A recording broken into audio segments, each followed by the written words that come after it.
ऐसे बना ध्यानलिंग। वास्तुशिल्प के नजरिए से ध्यानलिंग गुंबद अपने आप में अनूठा है। आइए जानते हैं कि क्या है इसके अनूठेपन का राज। सद्गुरु ध्यानलिंग को एक गुंबद के आकार में क्यों बनाया गया है? क्या इसके पीछे कोई वैज्ञानिक वजह है?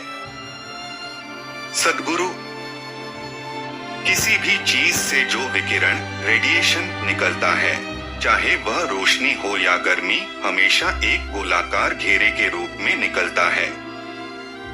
अगर हम चौकोर भवन बनाते तो आपकी संवेदनशीलता उस स्थान पर आपको एक विस्थापन का एहसास कराती।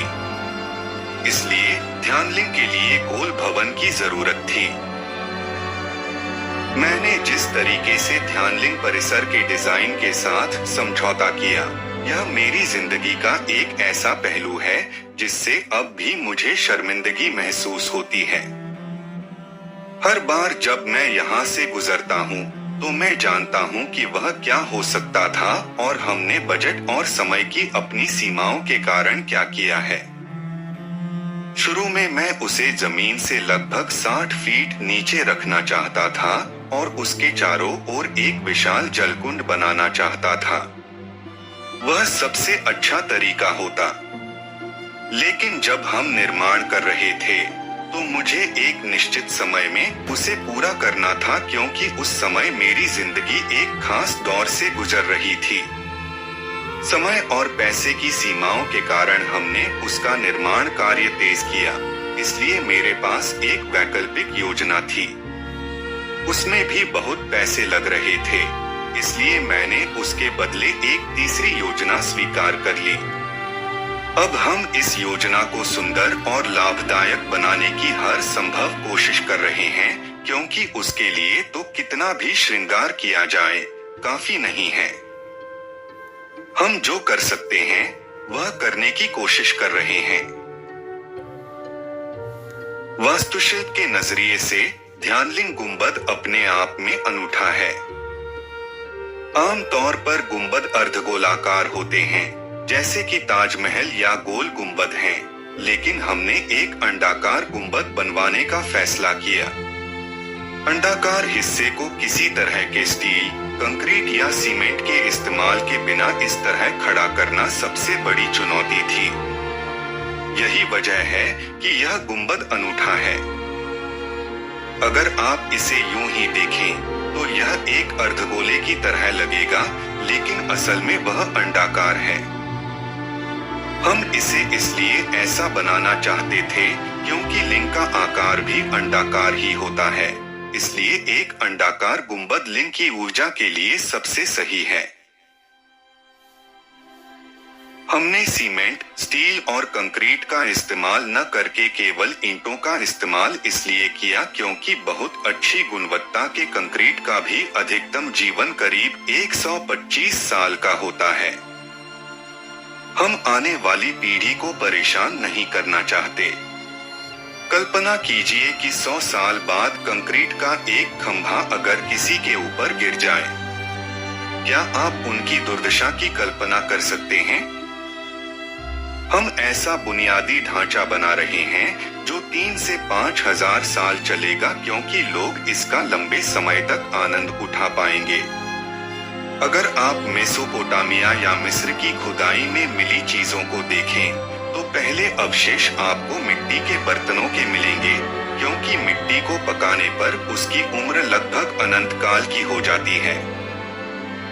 ईंटें भी पकी हुई मिट्टी के ढेले हैं, उनका जीवन काल बहुत लंबा होता है।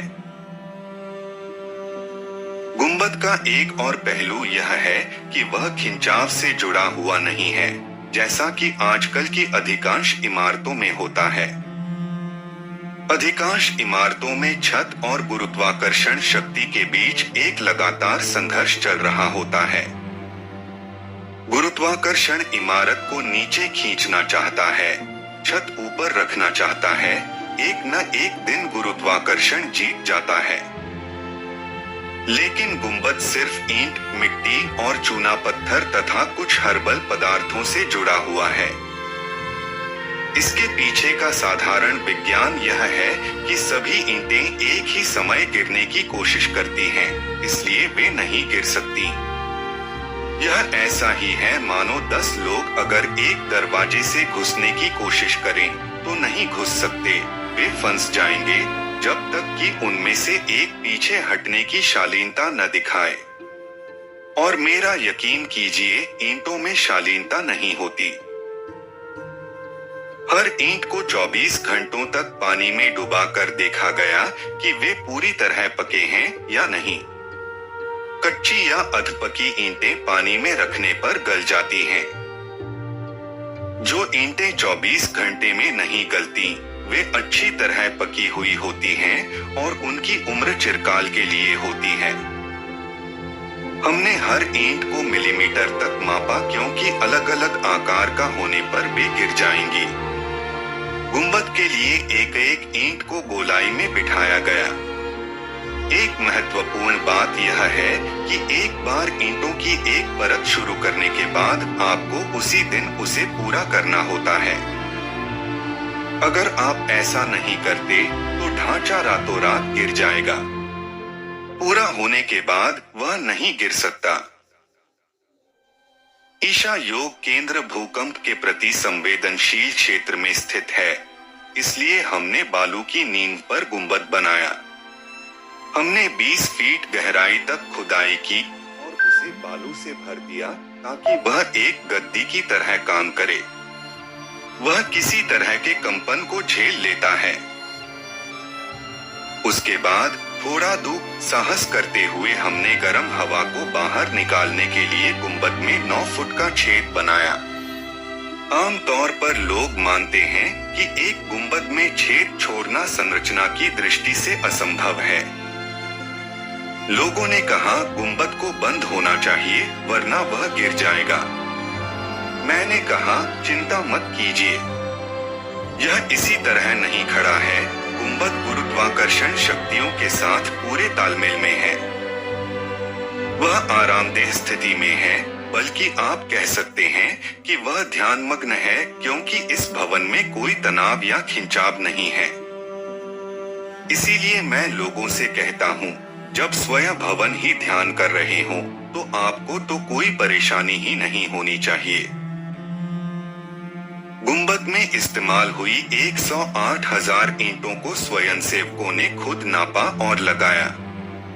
मैंने बैठकर उनको समझाया, देखिए मैं इसे आपके हाथों में दे रहा हूँ। अगर किसी की जरा सी लापरवाही से जरूरत से 2 मिलीमीटर भी इधर उधर हो जाता है तो यह पूरा ढांचा ढह जाएगा। पुरुष, महिलाएं और बच्चे बैठकर रात दिन नापते रहे। मैं इस भवन को ऐसा ही बनाना चाहता था जो लोगों के प्यार से बना हो, किसी और चीज से नहीं।